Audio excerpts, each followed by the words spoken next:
Welcome to the party, pal. Your friendly neighborhood master chaos here. First up, give me a thumbs up. Slam the thumbs up. That helps the channel, helps the video. I know you're part of the chaos crew, so help me out with every little bit that you can, and consider your thumbs up your ticket to the theater. Thank you so much for being here. I'm still getting over a cold, so I apologize if my voice is a little rough. If I have to mute the mic to blow my nose, it's all for the better. Trust me, I won't do it on a hot mic. That's gross. I promise you, you will not hear any of that.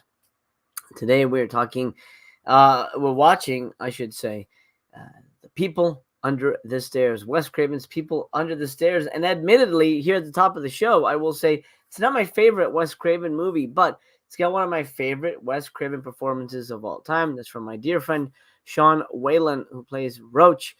He will be joining us a little later. We're going to be talking about specifically his work on this movie, working with Wes Craven, how he got the part, all that good stuff. If you have questions for Sean, if you're watching live, put them in the chat. I will mark them, and we'll get back to it when Sean shows up. For now, let's dive right into the movie, The People Under the Stairs. Now, I've got it queued up over on my end. I will assume that you will have it over on your end as well. Your Blu-rays or what have you, and we'll just jump right into it. I'm about to press play on my end. It's gonna go straight into the studio logo. So on the count of three, we'll go 1, 2, 3, and then that 3 will be play. I'll go like that, so I'll give you a visual cue. Ready? 1, 2, 3. Here we go. The People Under the Stairs. I'm gonna lower the audio here so I could continue. Now, by the way, this isn't just a watch long where I'm going to sit here and watch the movie silently. Yeah, that's boring. So I'm going to be giving you, if you've watched these in the past, a running commentary on how things work in the making of the movie and the cast and all that good stuff. Alive Films presents. Hey, Heroic Waffles. I hope you're well, man. Doing well. Hanging in. All right, The People Under the Stairs. Now, if you don't have the movie, you can still watch the video because there will be a lot of visual things here. We're going to have special appearance by Siskel and Ebert, so stay tuned for that. A little tarot. I used to try to do tarot cards. I tried to get into it, before the pandemic, not like, for pay, just personally, just to try it out. And it's one of those things where you can kind of read into everything. So I don't know. I don't know that I could 100% believe it. And I've had my tarot read a couple of times that I never really felt like it was anything. I feel it's up to interpretation. What isn't up to interpretation is the film before us right now. So why don't we talk about that right now? Let me just make my screen a little smaller here so I can kind of see it while we talk about People Under the Stairs, directed and written by Wes Craven, 1991. In only 5 years' time, he could go on to do Scream. It's crazy to me to think that, actually. That doesn't seem like such a huge window of time. It feels like he's been so established. I mean, he's done a lot since then, but crazy to me that it's that close to, I think I guess you can consider his biggest movie. Amazing cast in this. We'll go into the details of who is in this. Brandon Quinton Adams, of course, plays Fool. Everett McGill and Wendy Robbie, I'm not sure how she pronounces it, this man and woman. Now, they are famous for being a contentious married couple on Twin Peaks. We'll talk more about that in a moment. AJ Langer, the lovely AJ Langer, is Alice. You got Ving Rhames, I think, is his earliest role, one of his first roles, maybe. Sean Whalen, of course, Roach. Kelly Jo Mintner as Ruby Williams, and Bill Cobbs, the great Bill Cobbs, as Grandpa Booker. I'll mute my mic for one moment. Sorry about that. Did not want to do that into the mic. We're gonna talk about some quick trivia, and then we'll take care of the cast little by little. I'm gonna leave Sean out of the cast discussion because I feel we're going to talk to him directly, so we'll ask him.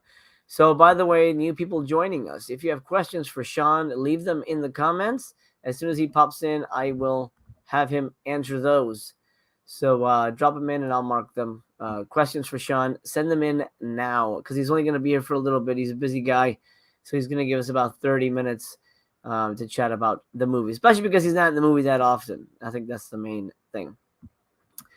Ving Rhames looks like so scary in this movie. I mean, he's kind of a good guy, but he's also not a good guy. It's a very interesting movie because the characters here, except for Fool, who is kind of the innocent, nobody here is good. Nobody here is good except for Alice and Fool, Roach to a degree, Roach. There's a lot of interesting things to this movie that we'll dig in. And even though it's not my favorite Wes Craven movie, I think it's got a lot of layers to it. And it's something that Ebert picked up on. We'll hear from him in a moment.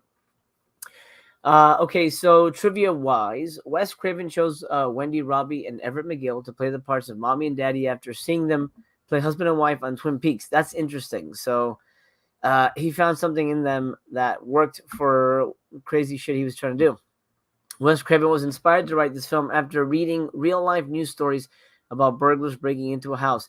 When authorities arrived, the burglars had disappeared, but they discovered locked doors with noises coming from behind. The children had been locked up inside their rooms by their parents, never allowed to go outside. Wow, it's crazy scary. Hilary Swank auditioned for the role of Roach. Wow, Roach was originally written to be either male or female. I wonder if Sean knows that. I will bring that up to him. The coin Fool pulls out of Spencer's hand is real. It is known as an American gold eagle and contains 1 ounce of 22 karat gold. It would have been approximately worth $708 in 1991. Shortly before passing, Wes Craven was developing a TV series based on this movie. That's interesting. I don't know how that would have worked, but I love the music too. Oh yeah. And this feels very different than other Wes Craven movies. He has sort of an urban series of movies. This, Vampire in Brooklyn, they all feel very different. They don't feel very Wes Craven-y. And I think that's kind of the interesting thing about Wes Craven. He doesn't really have a style specifically. Where John Carpenter has a style. Del Toro has a style. Wes Craven is more of a, I'm not going to call him a journeyman director, but I would say he's definitely more of a chameleon. That's a good word. In terms of how he approaches it. Let's see. I'm not going to read the Sean thing because we're going to be talking about Sean in a minute. Let's see. Although Alice was a 12-year-old girl, actress AJ Langer was almost 17 when I didn't realize she was supposed to be 12. I don't remember that detail. She was 17 when she played the part. That's interesting. There's a Criminal Minds episode titled Criminal Minds Mosley Lane that is very similar to the film, portraying a husband and wife who own a funeral home and abduct children. All right, well, I thought there was a bigger connection than that. That had nothing to do with that. But okay.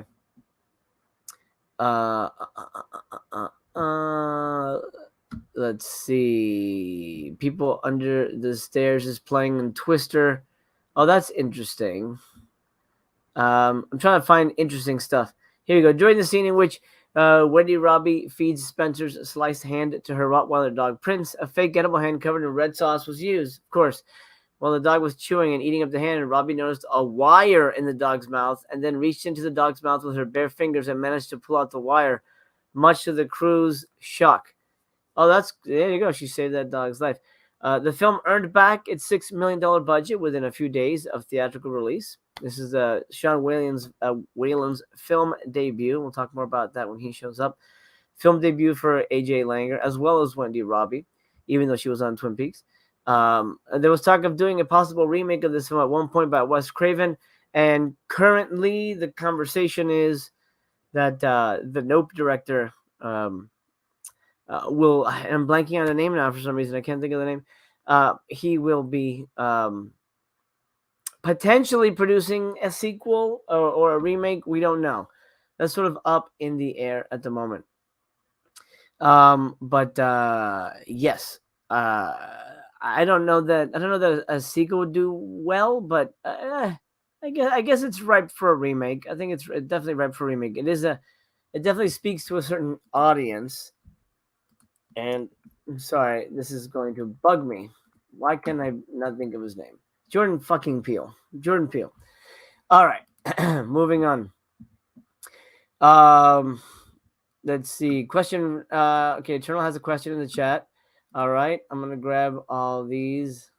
Hey, Bullet Blake in the chat. Fighting the cold. Yeah, same here, man. I hope you're well, dude. Get better. Video store asks, do you think People on the Stairs and Parasite would make a good double bill? Yeah, kinda, yeah. I could see those. I could see those working together. I can still, yeah, I can see those working well together without giving too much away. Okie dokie. We're not talking about Nope though, so let's move on. We'll talk about Wes real quick. I couldn't find any interviews from Wes Craven about this movie specifically, but let's talk about the context of the movie within his directorial works. This movie,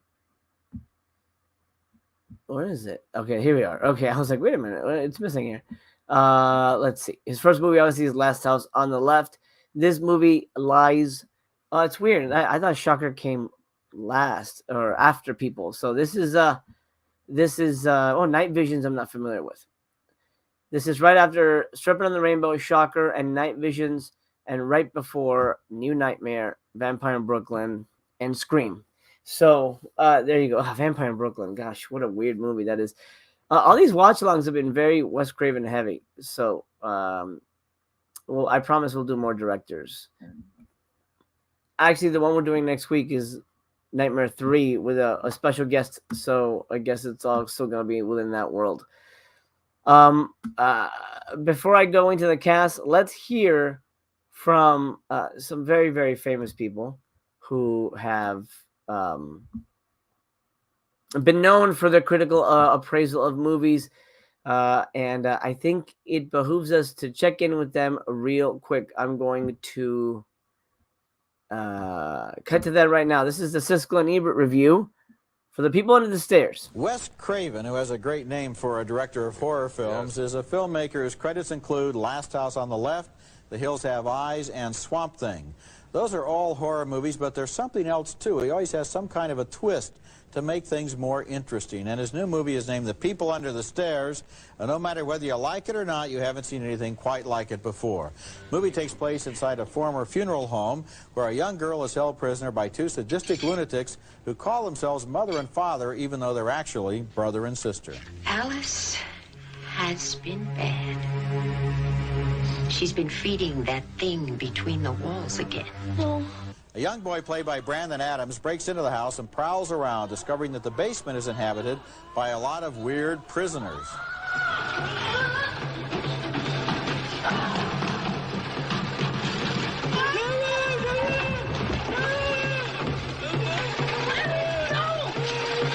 The kid tries to help rescue the imprisoned young girl in a house where all the walls are honeycombed with secret passages and ventilation ducts.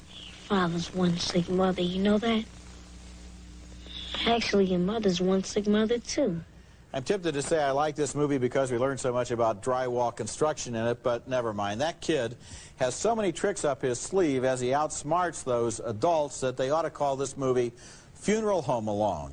I didn't much like The People Under the Stairs, but then movies about houses of terror with cannibals in the basement are not exactly my favorite genre. But nevertheless, I do want to give Wes Craven credit here for making a movie that does create a distinctive visual world that employs some mordant humor and is even politically correct, since the hero and his family are about to be evicted by those ghoulish people who are slumlords. It has qualities in it that I admire, even though I didn't think the film quite worked. Well, you know what? This picture I found exciting, repellent, particularly where there's the guys running around in leather harness because of the S&M relationship between him. And there's another sequence where he threatens their little girl in the house that I thought, at least they didn't get explicit, but I thought, you know, if he had cut that out, I'm still recommending the picture, because if you like this kind of picture, he does it as well as you can imagine. Yes, it's true. At least it's not another mad slasher movie. This one is there is some wild humor here, and if you like the pictures God, the one with all the zombies walking around. Dawn of the Dead. Night of the Living Dead. This has the same kind of style as this picture. I think it's very good. I read one review by another critic, Dave Kerr, in the Chicago Tribune, who said that it's Reagan. It's a Reaganomic film because they look like Reagan and Nancy. They look like Reagan and Nancy as the killers, and they have got all the working class people oppressed in the basement. And I thought that was a fabulous review, and I like the picture more because of that. And to think that I didn't review it on the basis of the drywall construction. Isn't that amazing? I missed that whole political element there. As you can tell, Roger didn't like it, but the film was well received by Siskel, who gave it a thumbs up. Ebert, thumbs down. It's funny that he calls it Funeral Home Alone because it does feel that way sometimes. I think that would be an excellent name for it, but that is not. That is not exactly what I think Wes Craven was going for. Casey's enjoying the classic Siskel and Ebert reviews. Awesome. The Monkey, welcome, guys. All right, I'm trying to make this as much of a standard commentary as possible, dudes. So I will reference comments as much as possible. If you have questions for Sean, send them in. He should be here in about 15 minutes. He's going to join me about halfway through. Let's talk about Fool. Fool is our main character. He is our hero. He is essentially Macaulay Culkin in this movie. Brandon Quintin Adams. I did not follow his career. I knew he was in Mighty Ducks, but I don't know. It looks like he's still acting, which is fantastic. We'll talk about his present, but let's start at the past. Of course, first appeared on Benson. He was also, of course, in the Smooth Criminal music video, and Moonwalker, which, gosh, I don't remember that one too well. But anyway, Quantum Leap episode, that's great. Really good stuff. I'm a big fan of Quantum Leap. Empty Nest, Different World, obviously, probably his biggest thing, I would imagine. Up until The People Under the Stairs, which I think was his feature debut. Maybe Moonwalker was technically, yeah. Anyway, Nightmare Cafe. He comes back into the Wes Craven world. Mighty Ducks. The Sandlot, obviously. Ghost in the Machine, which is a very underrated movie. I like that movie quite a bit. He's in The Fresh Prince of Bel-Air. He's in Boy Meets World, Sister, Moesha, Kingdom Hearts. He does the voice of a character there. I only in episode 2. I haven't followed Kingdom Hearts. Okay, Sean's running a little late, but he'll be here when he's here. And then looks like he's might have taken a break at some point, or it is Hollywood. It's hard to find work. From 2007 to 2014, it was a little bit of a hiatus there. We see him again in a short film, a TV series, Reborn. I'm not familiar with it. And The Resort from 2021, his most recent one, The Haunting of Kilahuna. Narrator, I don't know it. It looks like he changed his name, Brandon B. Graham. It might have been a SAG thing. When you are in the union, if you do a movie that's non-union, if you really want to do it, you'll just change your name. So that might have been what happened there. Some actors get in trouble for that. Some don't give a crap, but some, that's their livelihood. So he's still in it to win it. I know I've talked to Sean about him, and we'll talk about where the cast is now when he shows up. And they're doing conventions together. They're doing meet and greets together, and I love that. I think that's fantastic. Let's move on to Everett McGill. Everett McGill is the amazing guy. That guy's got a great damn face. He's got such an perfect face for movies. Born in my hometown, Miami, Florida, in 1945. Of course, the first thing that he sort of, at least for a lot of us, his appearance in Silver Bullet is unmistakable, unforgettable. So that is, as the Reverend, that's the movie. Here it is, 1985. That's where I first noticed him. I think I came to Dune later in life. So, obviously he's big in Dune. the Lynch movie. That's where he meets David Lynch. He goes on to do some amazing movies. Heartbreak Ridge, fantastic. Speaking of werewolves, he's in the show Werewolf. That's interesting. License to Kill is the other performance that I love him in. Okay. Let's talk about real quickly. Timothy Dalton is my favorite Bond. That's the one that I grew up with. I really like Timothy Dalton. License to Kill, again, Miami based. That's where I grew up, so it kind of felt like perfect for me. He's great as Killer Fur. If you haven't seen License to Kill, I really recommend it. I think it's a really solid, very unique Bond movie, and he's a very unique villain in that. I liked him a lot. I think he's great. Then, of course, he's Ed Hurley on Twin Peaks. Unforgettable performance. And it looks like he did People in the Stairs right after that. Because, of course, Twin Peaks famously ran 2 seasons. Everyone kind of hated season 2. I think it's okay. The first half is good. The second half gets a little wonky for me. Or maybe it's the other way around. I forget. Anyway. He's in Twin Peaks. That inspired Wes Craven to pick him up. And then he appears as Man in this movie. So we see him eschewing the part of a man. Here we have Ving Rhames is breaking into the house right now. He has such a good look, too. Ving Rhames has such a good look. We'll talk about Ving Rhames in a moment. I believe this is his first movie. I might be mistaken. We'll talk about that. Of course, he's also in Under Siege 2, a really underrated sequel. I really like that movie quite a bit. And then The Straight Story, great movie. Jekyll Island, I don't know, but Straight Story is a really good movie. Hopefully, we'll get some kind of release of that movie in the States. I believe there was one in Australia. I might be mistaken there. But he's still in it to win it. I don't know how old he is currently, but he's still in it to win it. I think he still does conventions. His last appearance was 2017 for the Twin Peaks revival, which, I can't say I hated, but I also didn't love, unfortunately. Okie dokie. Let's talk about Wendy Robbie. I'm gonna call it Robbie. I think that sounds correct. If I'm wrong, I apologize. Miss Robbie. All right. Is this her acting? I gotta make sure because they always separate. Okay, so her first appearance ever in anything was as Nadine, Ed's wife. She is nuts. The whole curtain, the curtain rods and all this stuff. Such a great character. Such a very Lynchian character. So she's amazing. She's very, very, very powerful performance in her weirdness. She embraces that. Of course, after Twin Peaks, what do? You go to Baywatch. You appear in Baywatch. So there you go. I doubt she's in a bikini, but it is what it is. 91 was very busy for her because that is the year she also did The People Under the Stairs. She's in deleted scenes for Fire Walk With Me.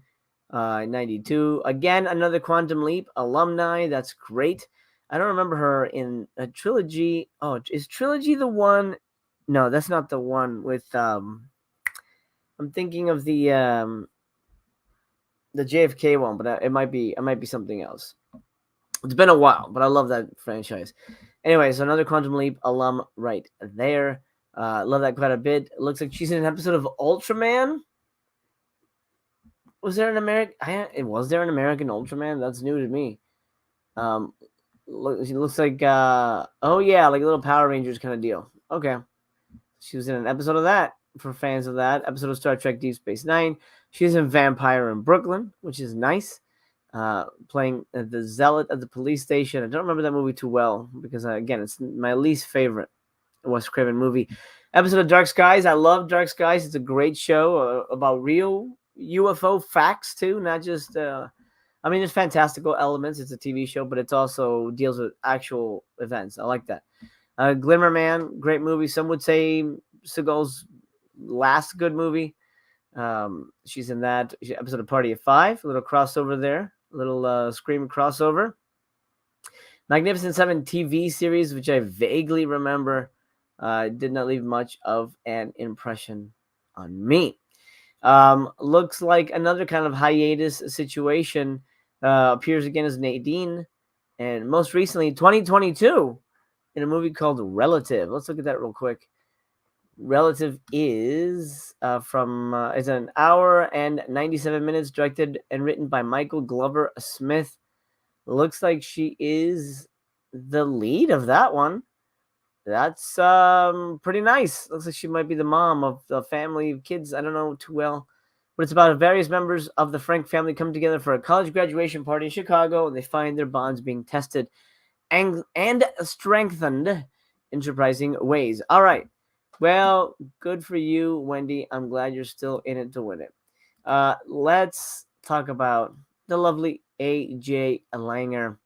Can I just say real quick that I think it's very interesting for Wes Craven to do a child-centric movie, because anyone who's met Wes, I haven't, but I'll talk to Sean about this, that he had a real kind of childlike, innocence and joy. He wasn't a creepy old dude. I'm going to rape people. I'm going to torture people in the basement. He's a really nice, gentle person. So it's interesting that he never made more movies surrounded around child protagonists, because I think, in terms of not just gateway drugs for children, but in terms of really getting characters scared, you put them in their most vulnerable state, their most vulnerable age. So I kind of wish he had done more stuff with, like, the stuff in New Nightmare with the son. I feel that was really powerful stuff. Probably the most freaky stuff with Freddy, because that kid obviously is going to be freaked to shit. I wish he had done more of that. I think that would have been. Interesting. And I think that's my favorite part of this movie is his handling of the child actors, because I think he handles that very, very well. Remember, if you have questions for Sean, send them in. He's running a little bit behind. He's stuck in traffic. LA. He just texted me and he says, "Sorry, man, 10 minutes." So he'll be here around 1:40-ish if you're watching live. But send in your comments now, your questions. I've got 2 already started. If you have questions for Sean about this movie, about his career in general, he'll answer stuff about Twister and things, or Aaron Burr if you want. He don't mind. AJ Langer, the lovely AJ Langer. And I actually did not know what the AJ stood for. Allison Joy. Hey, you learn something new every day. Still in it to win it. And let's begin at the begin, as they say.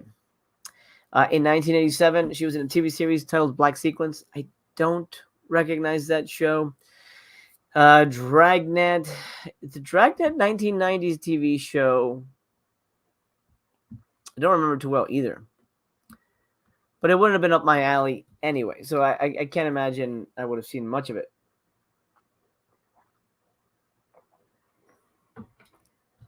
She does a ton of TV. Now, they said that People on the Stairs was her film debut, but I see something called And You Thought Your Parents Were Weird, which, oh my God, I know this cover. Is that the mom having sex with a robot? What the hell? That's an odd one. Looks like she's in this one, but wow, interesting. So maybe that was her, at least according to IMDb, maybe that was her debut. She's Alice in People on the Stairs here, 1991. She's really, really great. She really captures the pathos. I didn't realize that she was supposed to be 12. I don't remember that being mentioned in the movie, but she's obviously not 12. Absolutely not. It's very odd. But anyway, she's in Drexel's Class, which I remember quite fondly. A couple episodes of Blossom, Hanging with Mr. Cooper, In the Heat of the Night, Camp Wilder, which I don't remember. Arcade. This is a movie we talked about on the first episode of Full Moon Fright Club. Directed by Albert Pune and written by David Goyer. That's right, David Goyer, who would go on to make tons of DC movies. And actually wrote Blade too, so that's not really DC. But Arcade, I like that movie. It's not great, but it hasn't aged well. But if you haven't seen it, go check it out. Baywatch, another Baywatch alumni right here. My So-Called Life, I think this is sort of her biggest thing that she's known for. BC is not here, but BC is a big My So-Called Life fan, by the way. Big fan. He loves that. So I think he's probably seen the whole thing 6 times. He loves it quite a bit. Maybe more than 6. I'm just, off the cuff saying 6. Maybe more. Diagnosis Murder, episodes of Coach. She was an episode of Seinfeld. She, of course, is also known for the Love It or Hate It, Escape from L.A. I like it because I like Snake, and so, but it's not very good. I mean, it's the Ghost of Mars era, John Carpenter. It's not very good. It's not nowhere near the original, but I enjoy it for what it is. I can watch it and just kind of deal with it. Meet the Deedles, which is kind of a forgettable movie, but there you go. She had to do her little weird romantic comedy, stoner comedy kind of weird thing, and there it is. A TV series called It's Like You Know. I'm not familiar with that one. She's in Brooklyn South. That's great. Three Sisters. A lot of TV shows I've never heard of before. Obviously, Drew Carey. 2 episodes of that. Eyes. Eyes. I'm not familiar with this show at all. Eyes. Tim Daly. No, don't know it. Interesting. Private Practice. Pretty big show. And most recently, maybe she hasn't passed away, right? No, she's still in it to win it. Most recent credit is from 2013, so I don't know if she's retired or if it's just Hollywood and it's hard to get work. That may be the case.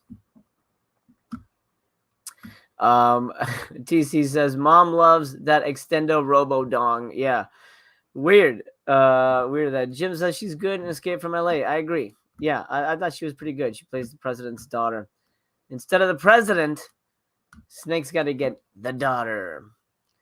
It's got a good cast. Bruce Campbell's in that. That was a pretty good cast, man. Valeria Golino. So here we go. People on the stairs. We just got to see them reach out, almost grab poor Fool here. What a name, Fool. And you know, it's another thing that's interesting about Wes Craven's filmography in general. Let me do that so that we don't get dinged for trailers. About Wes Craven's films in general is that they have, like I said, they have a really urban feel to them. Movies like this and Vampire in Brooklyn can be tangentially called blaxploitation in a way. You know, they deal with. I mean, Vampire in Brooklyn is Blackula. Let's be honest. You know, this is about a poor neighborhood. You got black protagonists. It's very much, you know, like Cisco mentioned, sort of Reagan era, you know, politicizing of the situation. So it's interesting that he's dealt with these topics, whereas in the beginning, you know, he did all the white bread kids in that Nightmare and things like that. I find that very fascinating. And again, a filmmaker like him and like John Carpenter, it's stuff that just kind of speaks to them. You never know what you're going to make. Gone is the era of those type of movies. You can't do that in Hollywood anymore. It either has to be an IP, you know, or you have to be even Del Toro has trouble putting movies together. Del Toro was going to make a Haunted Mansion movie. He didn't get to make that. Somebody else is making it. That's Guillermo del Toro, a really established filmmaker with a distinct style, an Oscar winner. Even he had trouble. So the days of Shocker, you know, and People Under the Stairs are gone, unfortunately. You can look in the indie world, but then, unfortunately, some of that stuff really does get lost, and that is a bummer.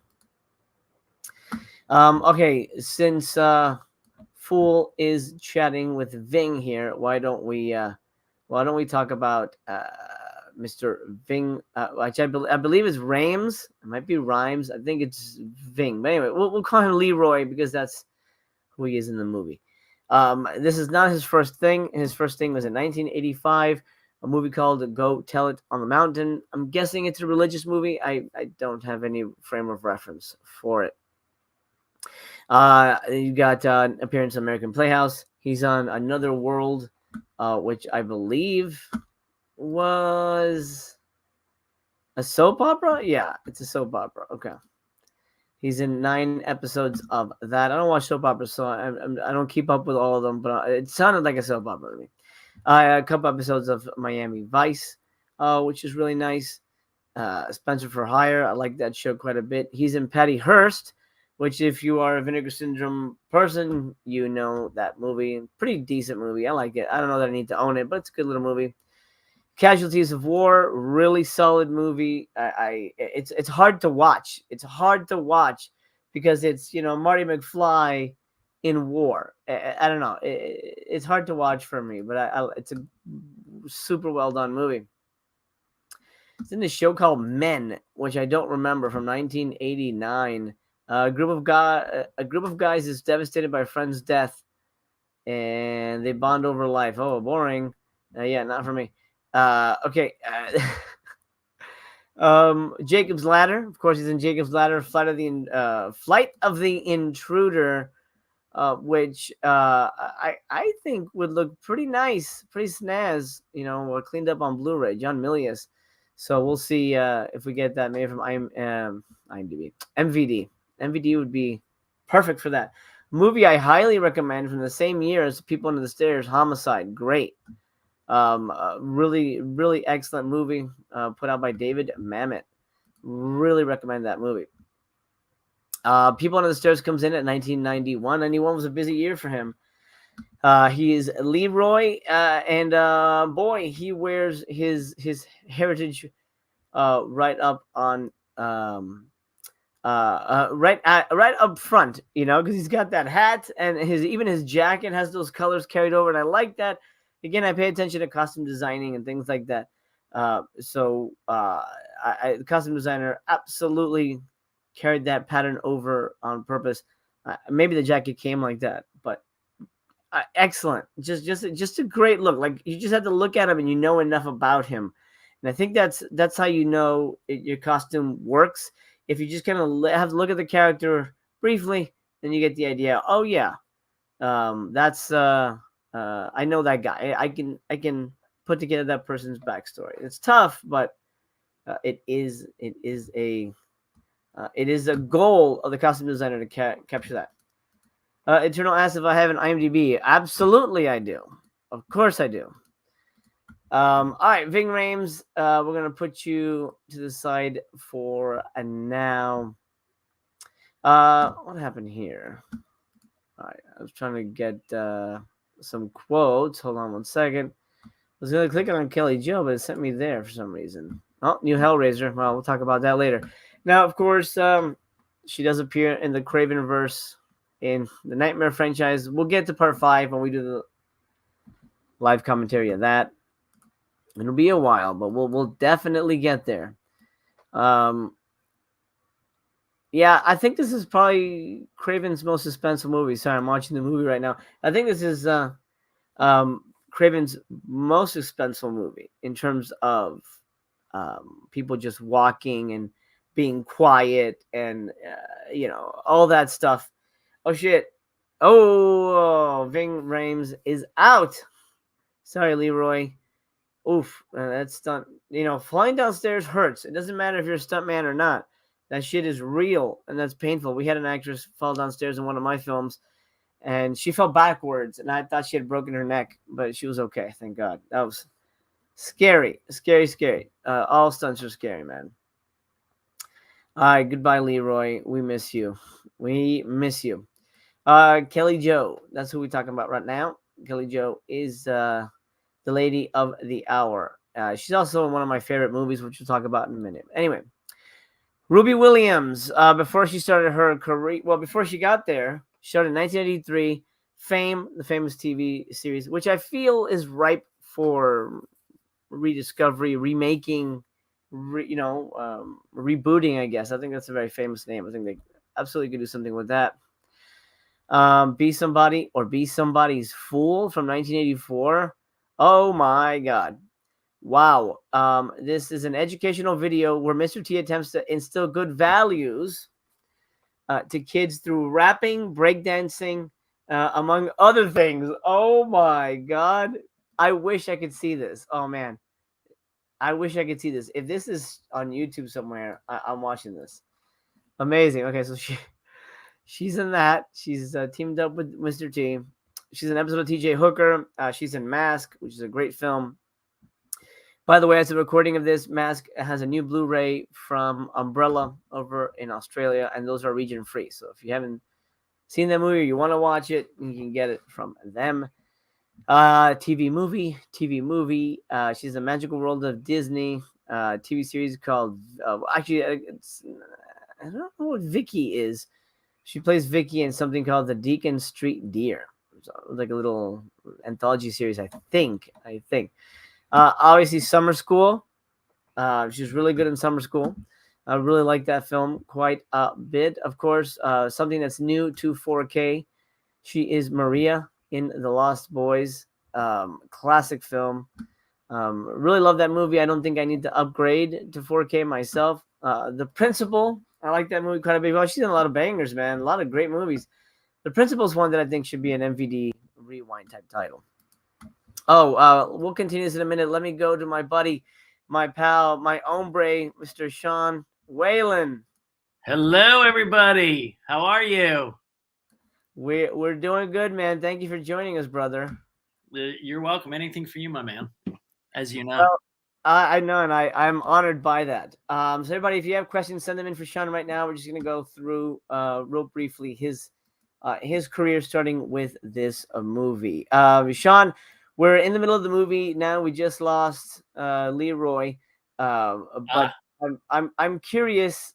Since he's ended, let's start where you began. This was your first movie, correct? Yes, I had done a couple of guest stars on TV, and many commercials, but this was my first feature film, and it was the thing that got me to stop waiting tables.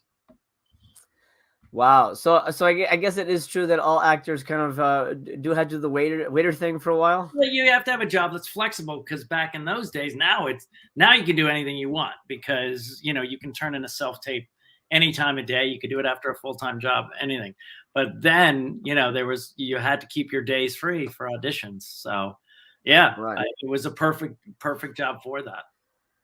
So how did People in the Stairs come to you? Was just a blind audition kind of thing? Blind audition. Came in, I was doing different types of auditions, comedy, horror, drama, and that one came across, and I thought, I can just roll around and scream and giggle. I can do that. And my acting coach said, no, there's way more going on here than that, And so we sat down and kind of worked on the drama of it and the pathos of who Roach really was, and but then also work on having it that he's unaware of all that. He's just being a good guy without even knowing he's being a good guy. Yeah. I was going to ask about how you prepared for it, because it's, I mean, you on the surface, it is kind of like, like a goofy guy. Right.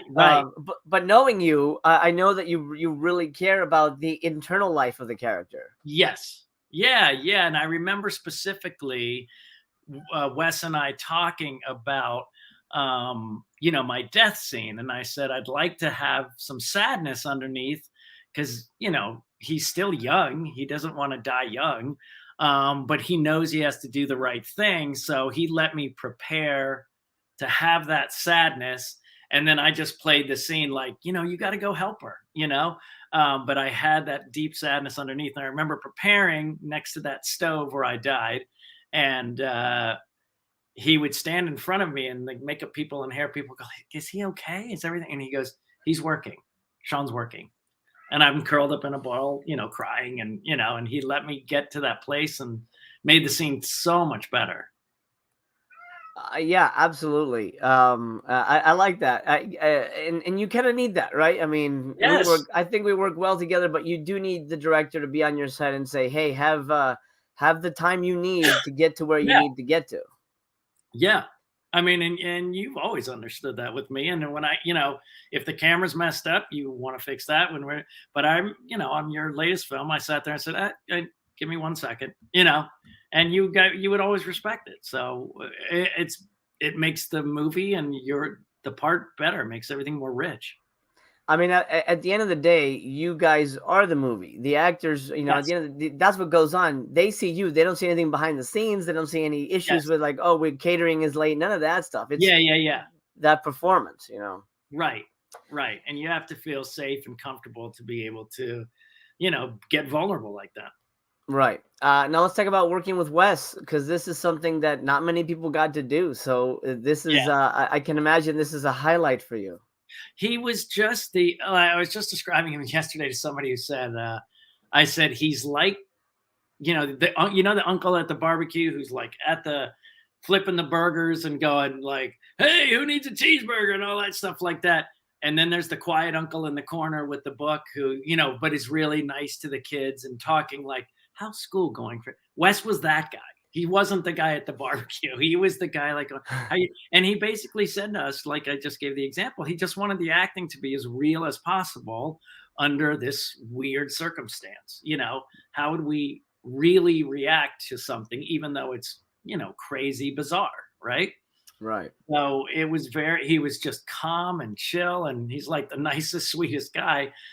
But you just go, how does this guy have these crazy thoughts in his head, but he obviously did. So Yeah, no, and that, I think that's what's, I only met him briefly. I didn't get a chance to really talk to him, but I was, impressed by how gentle he was. Like, he seemed like such a yes, nice person. And like, yes, I mean, this, you would think people that make, I mean, honestly, every horror person I've met, no one's been a maniac drinking blood. Everyone's been such a kind person. It's like, but then you meet a lot of comedy people, and sometimes those guys aren't very nice. yes, yes, definitely, absolutely. I mean, Rob Zombie is like the sweetest nerd there is. Like, he looks like a scary devil worshiper or whatever, but he's literally, him and his wife are like the most suburban nerdy couple ever. I love that. I love that. And that just goes to show you what an artist is, how different, Yes. like your mind could be go to dark places, but that you don't Yes. live that life. No. I definitely agree with that 100%. Now let's talk about how you got the role. Was it your agent called you up? Hey, you got Agent it? called Or... me up. I got the audition, went to my coach. Like I said, I went in the room and there's a bunch of guys in raggedy clothes, ripped up, torn clothes. We all look like, this on the casting call for Les Mis. And we're all sitting there in raggy clothes. But there's some guys that were like, they would look like they were 35 and big. And I go, how's that dude supposed to fit between the walls? I don't get that, and then younger kids and stuff like that. And I'm sitting in a room with like 6 or 7 of the guys. And then I went in and, there was like, I think there was like a funny scene where I used a slingshot, and I think there was my death scene. And I forget there maybe one other scene, but it was just funny. I'm crawling around the floor and hiding behind the thing and crying and stuff. And meanwhile, my friends were all going to their business because they just finished business school, and they're going, these auditions. I mean, I'm sorry, these interviews where I sit there with my briefcase and I got my stupid resume and my suit, and I sit there and I have to like say the same stuff. And, and I said, you know what? I got no sympathy. I'm crawling around Wes Craven's floor, half naked, crying, laughing, and screaming. So that's my job interview. And I left, and I got home, and it was like an hour later that I got the call. So it was very quick that I got the call. And it was weird. It was like, there wasn't a pre-read, I don't think. I just remember the second audition being with him, and then that's it, That's amazing, because sometimes you wait weeks to hear back sometimes, right? I mean, it's for movies, definitely. For that, I was shocked that it was so quick. Yeah, it was great. You were so perfect. You were Roach. I mean, yes, I guess so. It's a compliment. It's a compliment. Yes, I know. So what's very strange? There's a lot of women in my TikToks and then they're going, I had the biggest crush on Roach when I was a girl, and I was like, that says far more about you than me. Well, I mean, you never know. Maybe this is the role that could have gotten you laid back in the day, or maybe it did. I don't know if you. Who knows? I was already in a committed relationship. So. Oh, okay. There you go. So you were taken care of at the moment. I was taken care of. Let's talk about production. How long were you on set for? Do you know how long the shoot was? I don't know. I think maybe the whole thing was a couple months, maybe 6 to 8 weeks, I think. Wow. And it was sporadic, but I never worked in the house. If you think about it, there would be no reason to. Everything was internal. And that was in Mars Studios, Renmar Studios, and they had the whole entire house built in there, the hallways, everything. And I just remember the day I walked in and there was a new huge structure, and I was like, what is this? And they go to the far end of this thing, and I went, okay. And they go for it. And I just walked in between, and it was the whole wall maze, that we run through. Then I saw my little bedroom, if you know the movie, there's a part where I go right by my bed and my little Christmas lights in the wall and stuff. And then the, thing where I drop the dog down the trap door. And it was very cool. It was just, and the guy with the steady cam, they go, just run, and he'll back up, and he was just going running backwards, and they had a guy guiding him as we ran through. Oh man. And Brandon was 11, so we were like, yeah, let's do it again, so it was super fun. That was really cool. But yeah, so I was all interior, all on studio, never Gotcha. in the house. So I was probably there a couple weeks, but I sat there and put the fingers on every day, which took a long time because they're very delicate, and took about an hour and a half to get all 10 fingers on, and then they'd blend it in. So. And what was besides giving you time, to find yourself on set, like what was Wes like in terms of like giving notes? Like, let's say you had to take it again. Was he very picky, or was he one of those guys who just kind of said a word? He felt like if we were committed, then that was enough.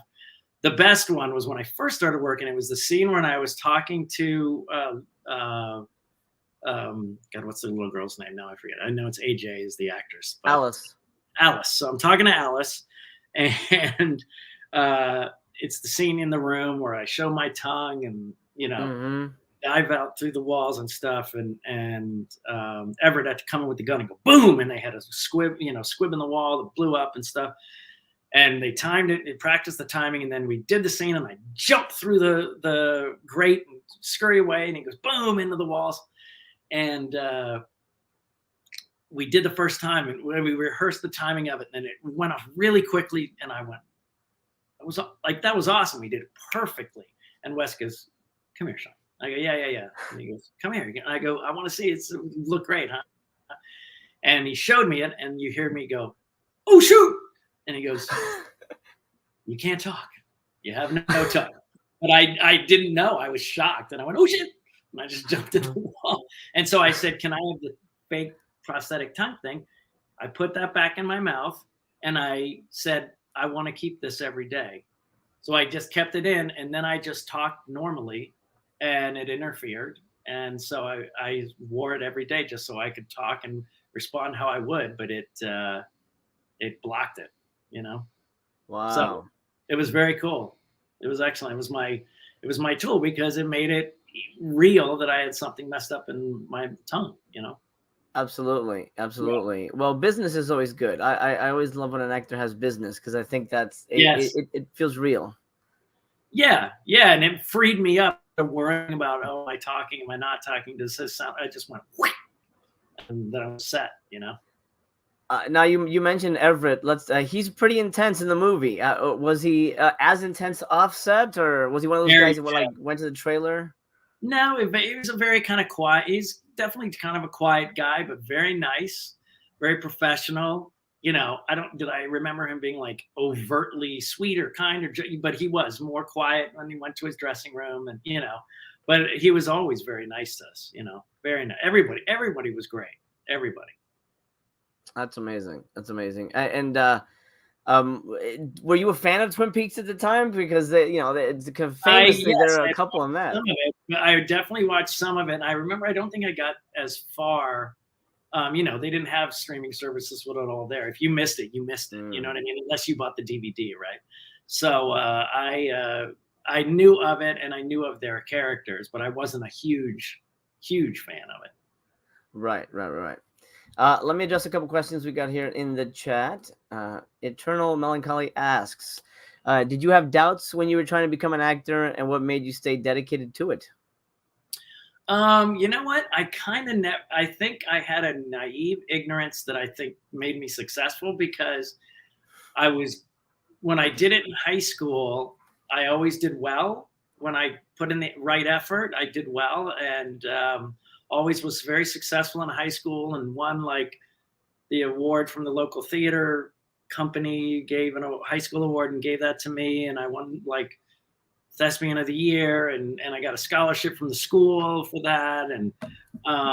And so I felt like, okay, I'm not crazy. I'm good at it. And my family always supported me. And then I went to UCLA and I did that, and that went well. I was in a play after again. And it was just too much. I got a lot of attention really quick, and I just felt really young and out of place. So I needed time to catch up to myself.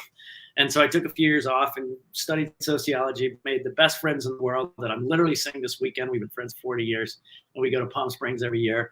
And then I went to Groundlings, and I was kind of good there, and I did well and moved up quickly and was the top people in my class. But because I think I didn't overthink it. And if I had, I know I wouldn't have done it. If I sat there and ran stats and went, only 1% of people, I was just like, oh, this is fun. And I love this class, and it's really fun. And the more fun I had, the more relaxed I was. And the more relaxed I was, the more sketch writing and stuff came out of me. So no, I only had doubts like, 15 years later in 2001. Remember 2001? Like the industries bought all the studios, the whole financial stuff changed. They got rid of all our quotes, and it was just, you're starting from ground zero. And I had a family and kids, and that's when I was like, oh my God, but no, at the beginning I didn't. I had just had a lot of support, and I think that helped. Friends and family never made me feel special. They have great sense of humor, so I was like, well, I'm just doing their sense of humor. Mm-hmm. I didn't see myself as better than anybody or worried that I had to make it. I was just trying. I'm so glad I was so ignorant, because I just had fun. And because I had fun, I didn't think about anything. And then when you overthink, you worry, and I didn't. Yeah, absolutely. Now you mentioned something interesting about writing. I know you've been doing some writing recently. Is that something you've always wanted to do? I liked writing. I write as one of, people go, are you an actor? And I go, yes, but I'm in the entertainment industry, because I do loop voice acting. I'll do writing. I've produced plays. I've been in plays. I don't know if anyone is just one thing anymore. We're, you're a writer, director, and producer. You know what I mean? Yeah, I just don't think people do one thing. It's a different age now. You have to be more than you used to be, And no, I always enjoyed writing. It was always a good side gig, It was better than, bartending. Absolutely. Absolutely. Eternal has another question here. He says, this is a broader one, but you can narrow it down. Which movie and TV show do you have great memories of? I mean, I guess you have such a big career. For sure, People Under the Stairs, obviously, because it was my first one. I loved doing Twister because it was a blockbuster, and just being a part of something that huge was fun. I always say Never Been Kissed because I had no role, really. I had one line, and it was very vague, and Drew Barrymore let me completely write the entire character, literally come up with the concept of the character, the costume, the attitude, the lines. She let me fully run with it. All I had to do was write everything and run it by her, and they go, okay, use this line, use that line, let's do this, let's not do that. And that was amazing. And that was her first producerial thing, so that was great. I really enjoyed that a lot. But I mean, I just have fun. I mean, listen, Jeff Goldblum said it best. They said, what movie is your favorite? He goes, the one I'm working on right now. Mm-hmm. And that's the way you gotta be. Because I had a blast on our movie. You know what I mean? You always have to have fun. I don't think there's one movie that I sat there and went, oh, I hate this. You know what I mean? There was a couple. Let's just say. A couple of independents that I was like, oh, these guys are in over their head. But they only lasted a few days. So, but most of them, you always have a good experience. I mean, people always go, oh, who did you hate working with? And it's so rare. Don't you find that, Jose, with actors and makeup people, producers, crew? I rarely find somebody you just go, oh, I hate this person. They're awful. Because they wouldn't be there. You would fire them. People used to tolerate that in the past. They just don't anymore. They don't have time. No one has time. I line produced an asylum movie years ago, and the makeup person just for some reason didn't like me. She just had it out for me. She has the biggest attitude, but I couldn't fire her because she was a friend of the director who was also the lead actor. So I couldn't fire her, but we just did not get along, and I don't know why that is. But it instantly makes the set toxic. But yeah, it is rare. It is rare. That's rare, man. That's not normal. The majority of people are really great, so I usually have great experiences. Yeah. Luckily, it's not too bad. You mentioned Rob Zombie. You've worked with him in the past. Ryan has a question. Could you imagine if Rob Zombie remade People Under the Stairs? That's interesting. I mean, Jordan Peele actually got the rights, and he's going to do something with it. But if Rob did it, maybe it would be way more bloody, we assume, right? I mean, the pendulum swung in a million miles in the other direction for the Munsters.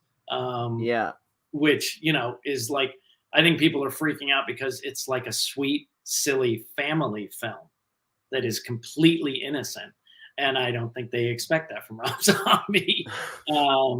And so who knows? You know what I mean? I have no idea. I think he would make it. I mean, if he went full normal Rob Zombie, it would be much gorier, I think. I think that we would see maybe all the people under the stairs getting their eyes cut out or their ears cut off and their tongues cut out. Maybe you'd see the origin of Roach getting his tongue cut out. That's my, thought that maybe he would do that to show more how horrible they were in your face, Right. Yeah, I 100% think that would happen. And hopefully if Jordan Peele does do that, that he'll bring you on in some capacity. People say that, and some people go, you got to play Roach. And I'm like, it's a part of a kid. It's not about a grown up playing, I don't think that would make much sense. But I don't know any reboot that doesn't like to drop a few cameos in. Yeah. So I would be shocked if he didn't use any of us, Right. No, absolutely. I hope if it happens. Who knows? I don't know. He brought in Tony Todd for, Candyman. So that's right. Now you do conventions a lot, with the cast and stuff like that. So you get to meet the people. Have you ever met people out there who said this movie really means a lot to me because it's kind of it deals with it deals sort of with an urban, there's like a black hero with a black young kid, like kids like that they don't really have those kind of movies. So do you ever run into like fans like that, like, wow, this movie meant a lot to me because I got to see myself? It's interesting. I don't run into a lot of African American people that go to horror conventions, really. Some, but mostly out on the street, I meet a lot of African Americans who come up to me and go, I love this. I love this movie. It was amazing. Jordan Peele said, I've never seen a black hero in a movie written by an old white guy. You know what I mean? And and I also feel like it meant a lot. I think that's why 90% of people who come up to me that are black know me from People Under the Stairs, for sure. 100%, like it's a lot of the time. And now I've done like, My Wife and Kids and stuff that are more African American leaning television shows and stuff like that. But there's a huge appreciation for Roach and People Under the Stairs in the black community, for sure. I love it. I love that. Last question here.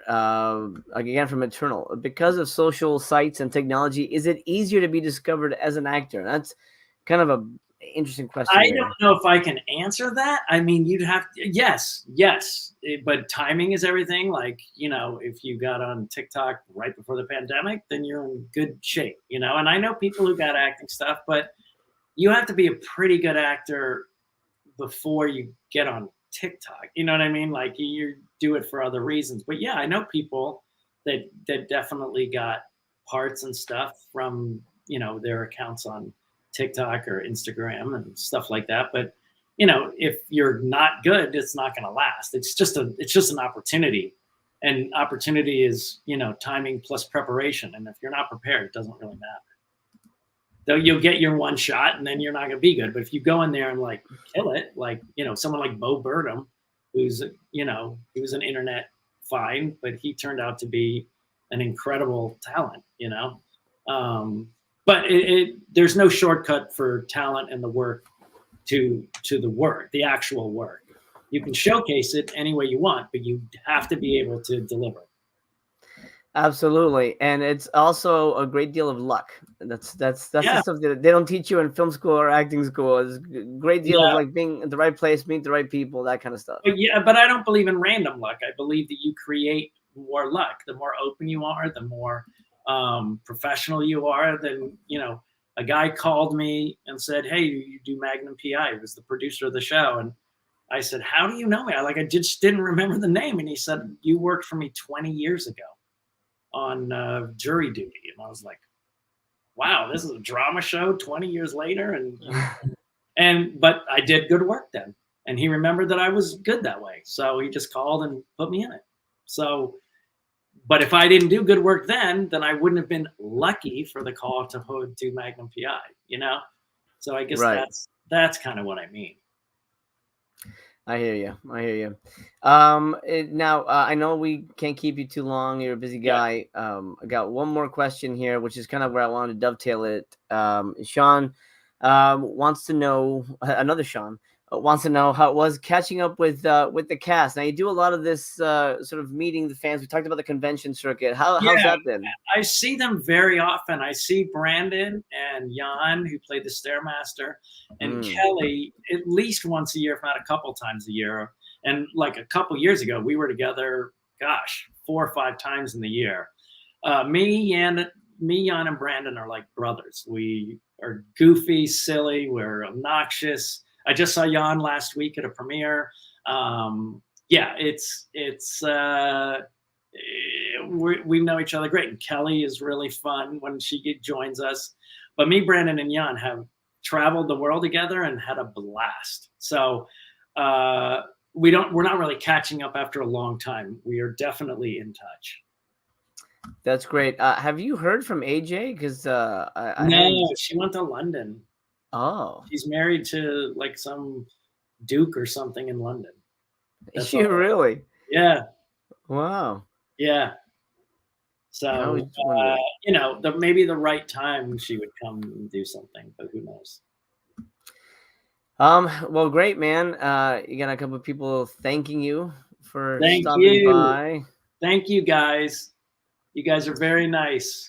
And where, before we let you go, where can people find you, connect with you? And all social media, like TikTok is at Sean Whalen Actor. I'm counting down the top 35 celebrities I've worked with that people are very excited about that. At Sean Whalen Actor on Facebook. It's my professional page. If you're asking a friend request, you're on the wrong page. All you got to do is follow. That's my family page, and I won't, you know, it's for friends and family. So don't do that because you'll never get a friend response. You just go to the Sean Whalen Actor. And then the other thing is right now on Hulu, you can watch a short I'm in. People ask, are you still acting? Yes, I've got something on Hulu right now.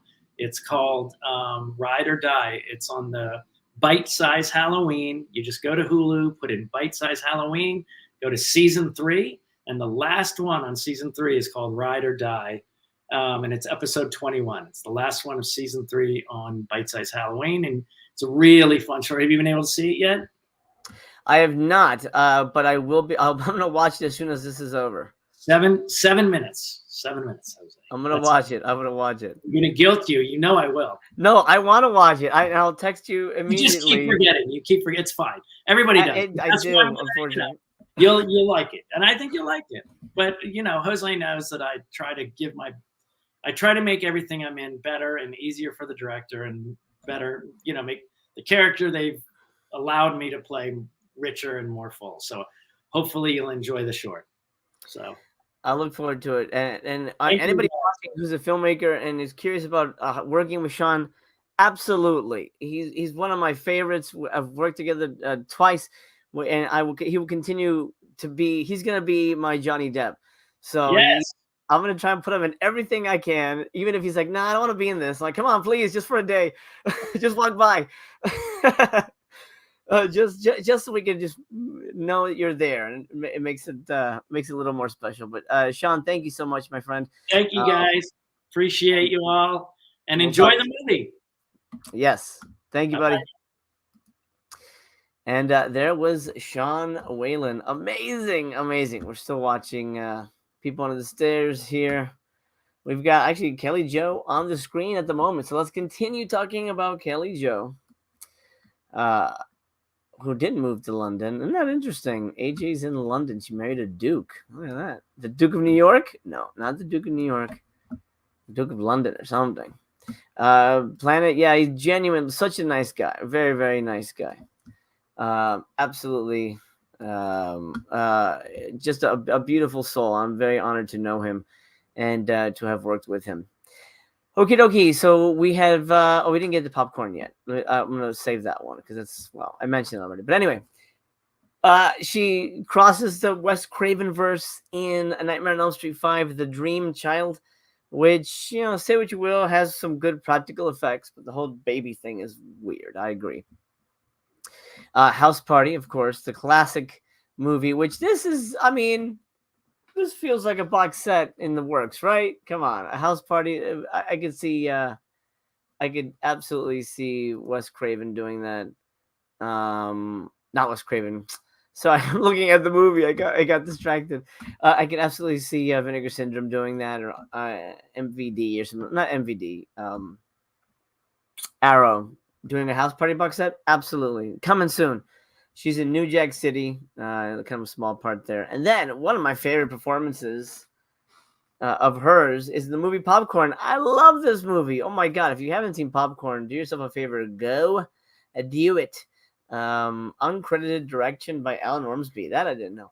But I really like this movie. It's one of the best set in a movie theater slasher movies. Great stuff. Go check that out. Popcorn rules. She's in Out for Justice as Hooker, who gets slapped around. Does she get slapped around by Seagal? Because that's kind of what he does, bro. That's kind of what he does. He's a slapper. Anyway, Doc Hollywood, great movie. Well, good movie. I won't say great. It's a good movie. Anyway, huge career. And then People Under the Stairs. 1991 again. Whoa, wow. 91 is a big year for her, and it seems to be a successful year for everybody here. She started off with New Jack, and she ends it with People Under the Stairs. So almost all the movies she's kind of known for are in that period. Interesting. Martin, episode of Martin.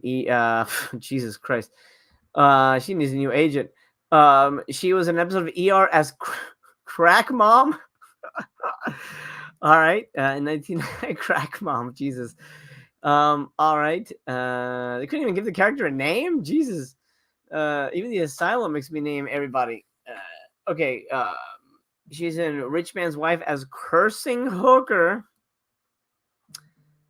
Nice. Providence, Strong Medicine, something called Banged Out. What the hell? Okay, Banged Out. Sounds like it could have been something else. But it's not. Gangster movie there. Where am I? Okay. She's in Tapped Out? Is that a sequel to Banged Out? Sure. I'll say yes. But don't quote me on it. All you fans of the Banged Out, Tapped Out franchise. Don't quote me. All right, Zoe 101. Episode of that, a classic TV series that probably nobody here watched. I watched it with my daughter, a couple episodes. Getting the Kinks Out was her last performance for now, from 2019. Let's see, did she play a crack person or a prostitute? What was that? Oh wow, it's a good, interesting cast here. It's all. Oh wow, hold on a minute, this is interesting. Getting the Kinks Out, a romantic comedy about a prostitute named Daisy and a plumber who meet and fall in love while running from Daisy's steroid-abusing pimp. But look at this cast. It's all Nightmare people. Tuesday Night, Amanda Wiss, Heather Langenkamp, Kelly Joe. Interesting. All right. There you go. That's the last thing she's been in, but I'm sure she's still in it to win it. That's the cast of this lovely film. Pazuzu McGee in the house. What's up? Cody agrees. Popcorn is a fire. Yeah, Cody says, thanks for putting that together, MC. Good treat. I'm glad you enjoyed that. Yeah, Sean is the man. And I'm glad he was able to pop in. Now, I couldn't find interviews with Wes about the movie. I'm sure they're out there, but I was unable to find his thoughts on the movie. But I do have a couple of people that I'd like to reference. This is an interview from Filmmaker Magazine by Jim Hemphill. We've heard from him before on these live commentaries. Jim Hemphill is a filmmaker himself, and he also writes for a number of publications, filmmaker being one of them. He interviewed Sandy Sissel, the director of photography, for this movie. So let's hear from her about the making of the film. I'm going to maybe zoom in a bit so those of you watching can see that a little better. Read the screen a little better. Maybe we'll go a little more. A little more. Yeah, that'll do. That'll do, pig. All right. Sandy Sissel. It'll be very fascinating because I love hearing from cinematographers who are just as integral to the movie as the actors and the director and the writer, of course. Filmmaker asks, where were you in your career at the time of The People Under the Stairs? How did you get the job, and what was your initial response to the script? Sandy responds. This is her words. Although I had worked as an operator for several years, I was still early in my career as a DP on narrative films. When Wes contacted me about shooting People Under the Stairs, he referenced my work on Myra Nair's Salam Bombay, Michael Mann's miniseries Drug Wars, Camarana, and John Cole's Rising Sun. Of course, I was familiar with Wes's work, but had yet to do a film in the horror genre. When I first read The People Under the Stairs, I was struck by the mixture of horror and satire. Take a moment to see Fool kicking some ass here. That gimp outfit is so creepy that Everett McGill is so. That's gotta be hot as shit. Imagine that dude. That was like, he takes that off. He's pouring sweat out like buckets in that thing. Ugh. The gimp outfit. I don't know if people find that sexy at all. Anyway, sorry, Sandy. This is continuing Sandy's thoughts. It was also interesting that Wes wanted to do a film with African-American actors as the good guys pitted against the evil slumlords. I must admit that on the first reading, I missed a lot of the references to horror and instead read it as a narrative. A narrative? I wonder what she means by that. It's interesting. Obviously, it's a narrative. Filmmaker says, at what point did you begin formulating a visual strategy in mind? And do you think about that on the first reading of script, or did you just read the story for the first time, then read it again to start thinking about a visual approach? She responds, it took several readings and some time with the production designer for me to really begin to find the visual approach. It also helped immensely to see other films that Wes had written and directed. He's a very studious filmmaker who knows his genre and his audience well. He's also extremely collaborative and hires people who are open to creative partnerships. After talking about his ideas for the film, he left me to design the camera moves and the lighting design. He rarely objected to my thoughts. Interesting. Okay. Wow. So it seems like Wes was kind of hands off for all that stuff. That's very, very interesting. Every filmmaker is different. I'm very picky about how I want the shots laid out, but my DP, I give him a lot of freedom as well. Filmmaker says, how did the two of you decide on the look of the film? And Sandy responds, there were scenes from my work that Wes complimented, and we also spent a good deal of time scouting and working closely on the set designs with the production designer, Brian Jones. We shot the main floor of the house and the upstairs hallways first. Those were under construction early on in the process, so I was able to go over the stage to work on ideas for lighting and camera moves. We wanted to find a very moody feel for the film, and I decided early on to shoot at 500 ASA and work wide open on the Zeiss lenses whenever possible. The tones of the set allowed for this approach. Getting very technical there. I like that. We're going to go right up here too. Filmmaker asks, something I don't think people are aware of is the importance of the cinematographer in terms of the film's performances. What do you see your role in terms of working with the actors and putting them at ease? Sandy responds, I was both the DP and the 8-camera op on the film, so I had a very close relationship with the actors. Wes was always open to improvising our plans on the spot depending on the input of the actors during rehearsal. Luckily, I had already worked with Ving Rhames, Everett McGill, and Bill Cobb. Wendy Robbie was also a delight. We moved the camera a lot, and the actors were up for the task. Perhaps our biggest challenges were lighting. We're lighting very dark Rottweilers and using them in tight spaces. The dog wranglers were very helpful. It is hard to light, darkness, especially a black dog like that. I can imagine that's very, very tricky working with shadows and all that good stuff. Filmmaker Magazine asks, The People on the Stairs has a very precise and tricky tone in it that it mixes horror with broad satire and uses both to make some extremely unsettling points about America's economic imbalances at the time. And now, unfortunately, were you concerned about striking the right balance, and how did you reconcile the disparate tones in your lighting and camera work?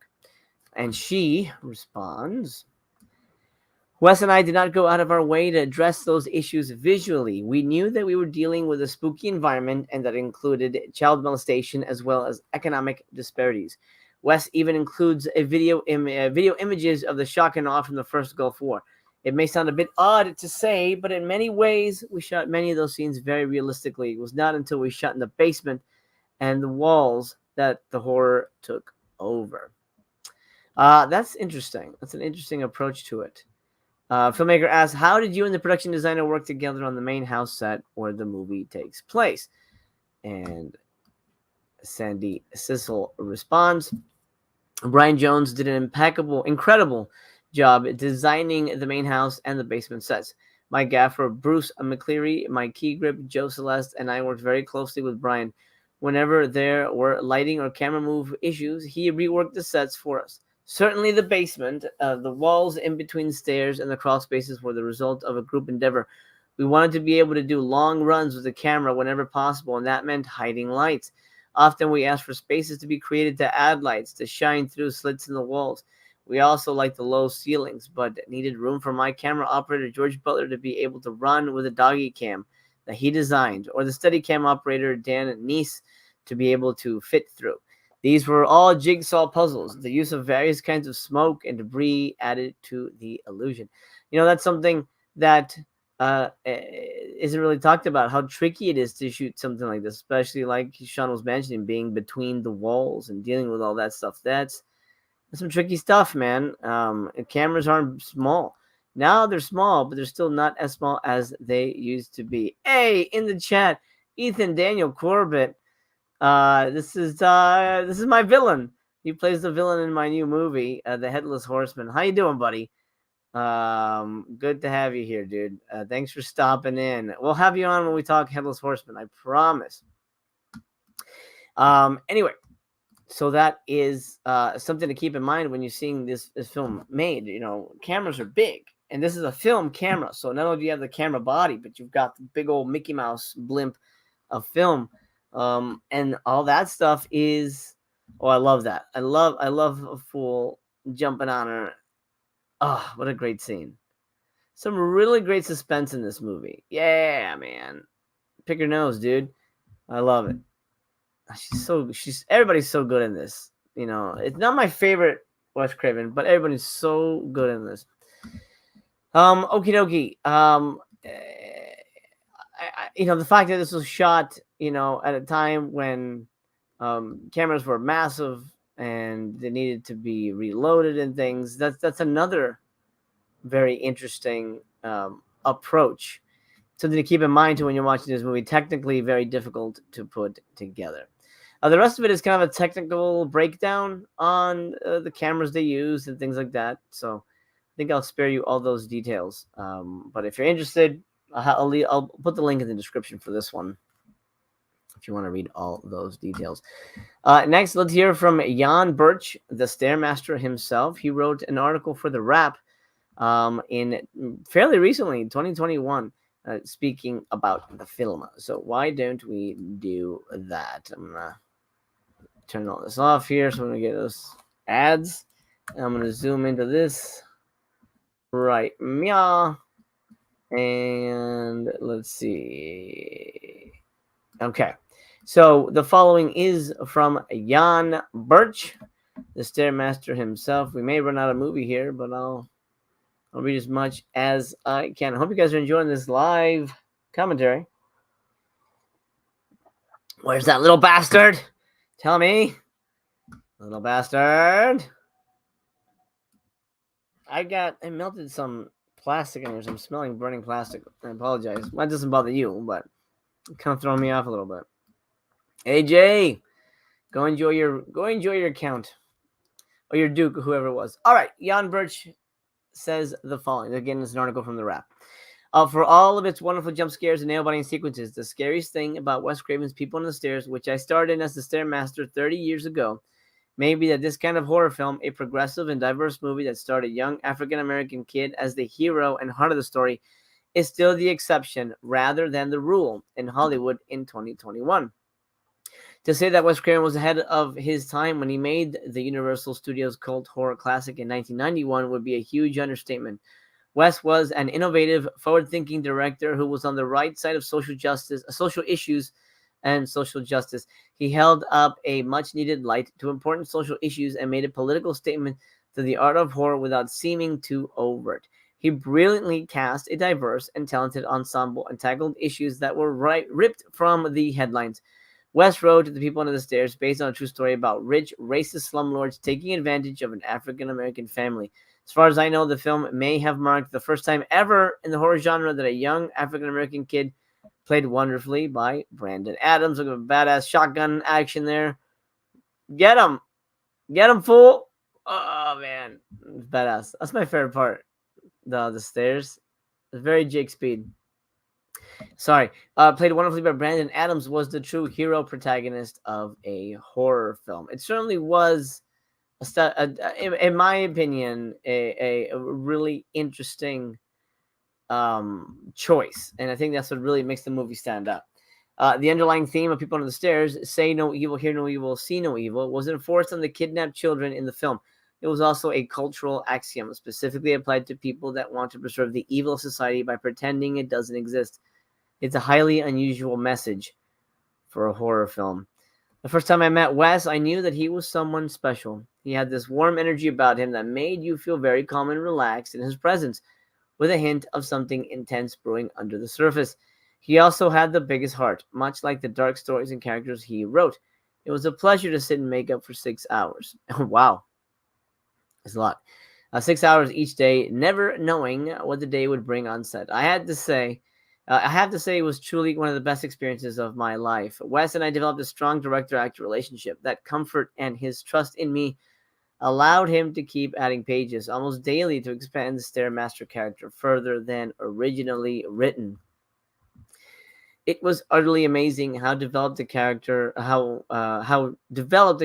with no audible dialogue became. I had a continuous and exciting feeling we were making something unparalleled in the scope of horror. Continuous. I'm not sure what that means.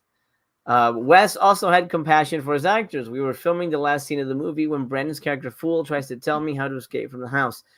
It's a pivotal scene, and we shot it several times. Brandon was only 11 years old, and he was having a hard time getting into the action. Suddenly, Wes took Brandon's hand, and they ran out of the studio.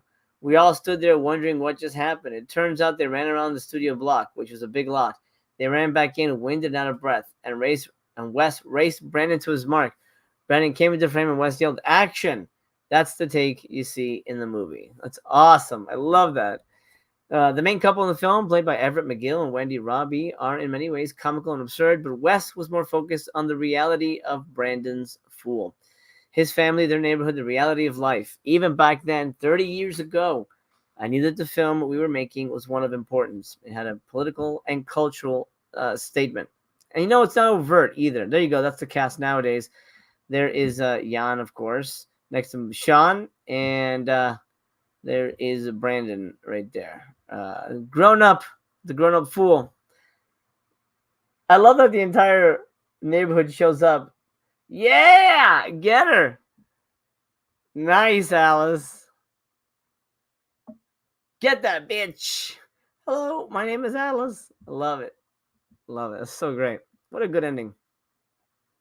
The People on the Stairs spent 6 weeks in the top 10 at the box office. People still ask me about it and reference it. I am surprised at how many times someone comes up to me and tells me how young they were when their parents let them watch it. Through the power of this genial storytelling ability, through his genial storytelling abilities, Wes was able to reach a large audience of all backgrounds and ages all around the world. It became both a cult classic and a box office success. In addition to helping me in my career, the film also gave me lifelong friendships. This summer, I had the chance to work with my old friend Sean Whalen for the first time in 30 years. We co-starred in the feature film Beneath Us All, directed by Harley Whalen. It was so exciting to do another film with Sean so many years later. We have remained close over the years and travel all over the world to different horror conventions. We also remain close with our co-stars Brandon Adams and Kelly Jo Minter. This Halloween, in honor of the 30th anniversary of the film, we're going to the New Mexico Comic and Film Bots. Old news because it's a year ago. I've been particularly fortunate in my career to get a lot of work in the horror genre. Originally from Sweden, I landed my first role in Roger Corman's Slumber Party Massacre 3. And after People Under the Stairs, I starred in Chuck Russell's Bless the Child for Paramount. But I was so... There he is. There he is right there on screen. Oh, man, that's good. Six hours of makeup right there on screen. Amazing. But I was so blessed in my 20s to land the role of the Stairmaster in People Under the Stairs. The genre hasn't changed much in 3 decades. In many ways, today's horror genre feels reminiscent of the 80s. A lot of indies. But horror movies should take their cue from directors like Wes, auteurs who aren't afraid to tell stories that resonate with audiences. Stories that are true to life and relatable. Oscar-winning director Jordan Peele is now in discussions to produce a reboot remake of The People on the Stairs. And having seen all his films, I believe he will do justice to Wes's iconic film. Heck, I'd love to be in it. Call me, Jordan. Yep. It's not the first time the film has been in talks for a remake. A couple of months before Wes passed away in 2015, he had signed a deal to make a TV series about the People Under the Stairs with UCP and Sci-Fi. UCP, I don't know what that's. Universal, maybe? Universal Comcast? That might be it. He was thrilled about it and told me I was going to be in the series. I couldn't have been happier. Sadly, Wes never got to make that series, but I know had he had the chance to do it, it would have been exceptional, insightful, and it would have resonated with audiences. All in all, I'm so incredibly grateful to have been part of this experience with this ageless film by Wes Craven. Truly one of a kind. Luckily, we will always have the 1991 film to look back on as a political movie that wanted to make the horror genre more inclusive and interesting. We need more directors like Wes. We didn't talk about Jan because I was going to leave him to talk here, but I think it behooves us to talk about Jan right now, according to his IMDb. And let's do that. As stated in his little article there, he was according to him, his real big breakout was Slumber Party Massacre 3. But he was in Men at Work as Bar Dude, so maybe he doesn't count that. I can see why he wouldn't count that. It's in Santa Barbara. That's not a miniseries, a soap opera. The Rune Stone. I don't know this one. No, I remember that poster, but I'm not familiar with it. But he's not a big part of it anyway. Waiter. Then that year, again, big year for him as well. He was in Santa Barbara, 6 episodes, Rune Stone, and People on the Stairs as the Stairmaster. Man, Lady with a Knife is so freaky. Dang, that's a strong-ass knife. Went through a door.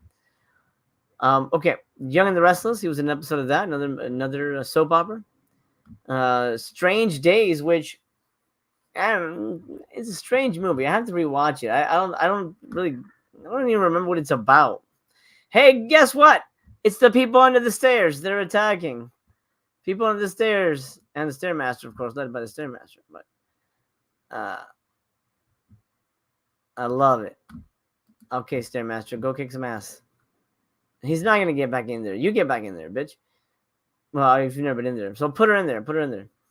Anyway, tons of movies here. Stuff that's you know, not necessarily memorable. Blessed Child, you know, Kim Basinger movie. Vaguely remember that one.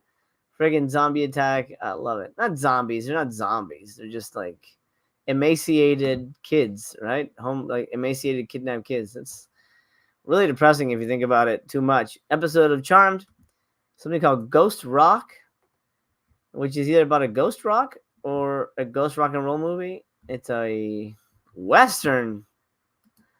Okay. I didn't expect that one. He's in Tim and Eric's Awesome Show. That's a Hawaii Five-0, the reboot episode of Brooklyn Nine-Nine. And then a ton of horror movies because he's jumping back in. He's something called Terror Tales. He plays Satan. It's a good name. There you go. He does look like a Satan. He has a good look. He definitely has a good look. Death House, Betrayed, The Investors. I'm not familiar with these movies. He's in Sky Sharks, everyone's favorite Sky Sharks, the beloved film. Amityville Harvest, which is one of the 1,000 Amityville movies.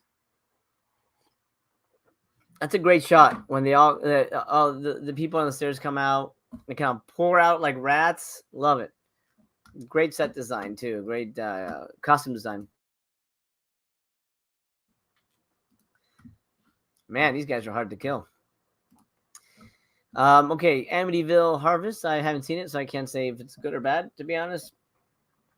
Tale of Tales. That sounds like an animated thing. Oh, it's not. It's a completely not. Completely different to what I thought that would be. Beneath Us All is the movie he was mentioning that he did with Sean Whalen.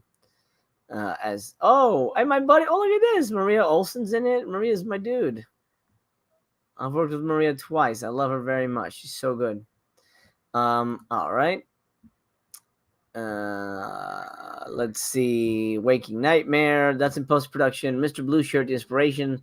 Couple of 2023 titles on here. The Beast Beneath Lake Bullaren. Dawn of Five Evils, and Adeline's Lane. So this dude's still in it to win it. Tons of movies coming from him fairly soon. So stay tuned to hear more from Jan Birch.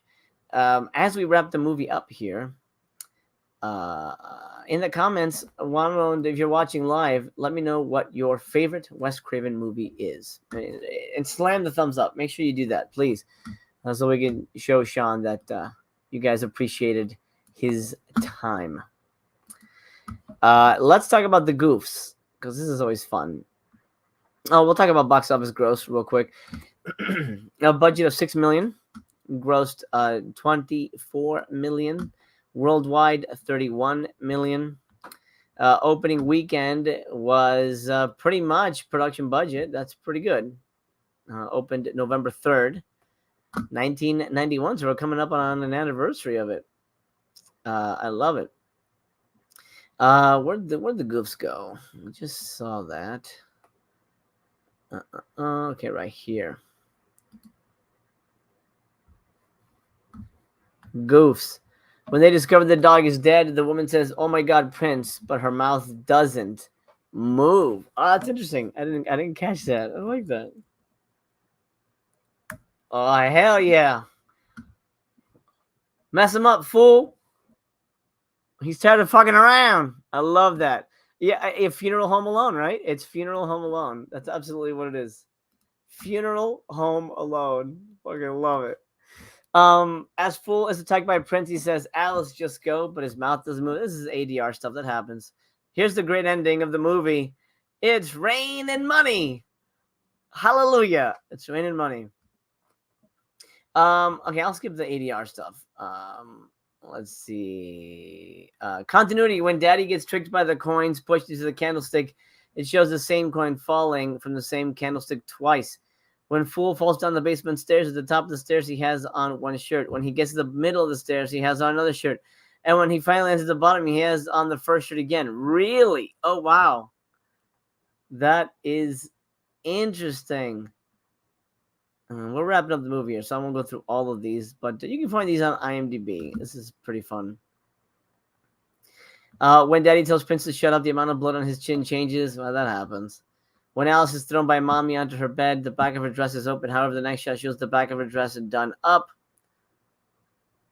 Fool hits the woman with a fire poker on her shin, but she screams in pain and grabs and rubs her knee. Well, that's an actor thing. Factual errors. When Fool goes to the payphone to call the police, the rotary payphone requires coins for its 911. The real-life payphones in LA were touch tone that had dial tone first. No coins needed for operator or 911. Toll-free and credit card calls. The LAPD have uniforms that say Los Angeles Police Department in silver crosses. Oh, so that's weird. Not yellow insignias. Yeah, that's weird. Love that ending. It's a house party. Yay! That's the end. People under the stairs, man. You know, rewatching it and listening, you know, knowing Sean and stuff like that, I warmed it to the movie. My first impression wasn't great, and I've seen it throughout the years, but just never really like connected with me. But I think just knowing people who made it really helps me connect to it. Let's see. Leroy tells Fool, you're being evicted. You got to be out tomorrow. California law, the movie is filmed in Los Angeles, requires 30-day notice of evictions. It's a scripting. Plot hole. Why is it possible for the people on the stairs to bust through the walls and stairs, but not through the wood slats that keep them in downstairs, especially after the board's been weakened by gunshots? Yeah, that's a movie thing. Sure. That's true. When Fool hits Daddy with the iron poker, it snaps in half and is obviously made of thin wood.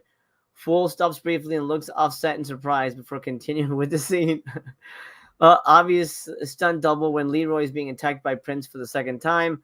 Obvious stunt double when Alice falls down onto the stairs. Not as obvious as the Cynthia Rothrock Righting Wrongs stunt double. My God. When Leroy's thrown down the steps after Fool, he clearly lifts his head as he slides, although he's supposed to be dead. When Fool's in the bathroom and the father pokes his head through the door after firing a rifle at it, turns to Fool, who smashes a concrete slab on his head. The blood mark in on the father's right temple, but he was clearly hit in the middle. That's nitpicky. That's nitpicky stuff, but it's all right. That's what people do.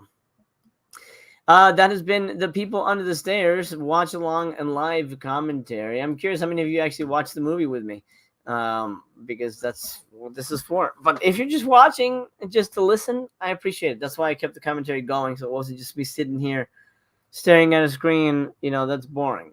You don't need that. Paul Medina is the first one to chime in with his thoughts here. Thank you, Paul, and I appreciate your support, by the way.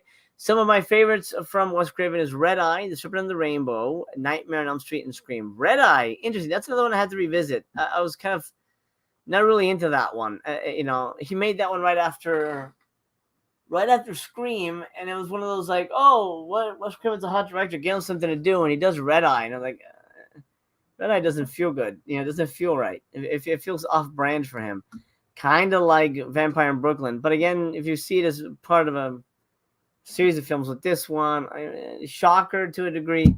I guess they are sort of Wes Craven-esque movies. My favorite absolutely is Scream. That's my favorite Wes Craven movie. Second would be, I guess, Nightmare 1. Then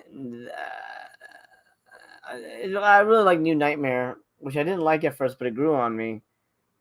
I kind of like New Nightmare better, but we'll go with the original. We'll go with the original. And then my third favorite, Serpent and the Rainbow is really good. Deadly Friend is really good. None of his later stuff beyond the Scream movies. I didn't like My Soul to Take. I didn't like Music of the Heart. You know, again, very off-brand for him. But, you know, it is what it is. So I'll say that. Scream, Nightmare, and Serpent and the Rainbow are my top three. Okay, pals. Thank you for joining me for this watch-along of The People Under the Stairs and live commentary. And again, thank you, Sean, for stopping by and sharing your thoughts on working with Wes and all that good stuff. I mean, it's not every day that you get to hear from somebody directly who has, you know, done a film with a legend like Wes Craven. Video store with the last comment here. Wes Craven directed Meryl Streep to an Oscar nomination. Kind of crazy. It is kind of crazy, but then again, that was the time when Meryl Streep was getting nominated for everything she did. Even romantic comedies did give her a nomination for. So he didn't really have his work cut out for him there. He was pretty much, if she was in a drama, she was going to get a nomination. That being said, let's call it a day, my friend. I love you. Thank you for joining me. If this is the first time we meet, do me a favor, hang out, subscribe. I kept this button off just so that the screen wouldn't be covered. But let's do it, man. Subscribe. Let's hang out again. Like this video. Please do share it on your social medias. It does help the channel very much. I'll see you soon. Hopefully, over on Aaron Pin's channel, we're going to be talking Puppet Master 2 and Subspecies. So stay tuned for that. It'll be on the 9th, October 9th, depending on when you're watching this. For now, pals, I'll see you soon. Take care of yourself. I miss you already. So come back soon.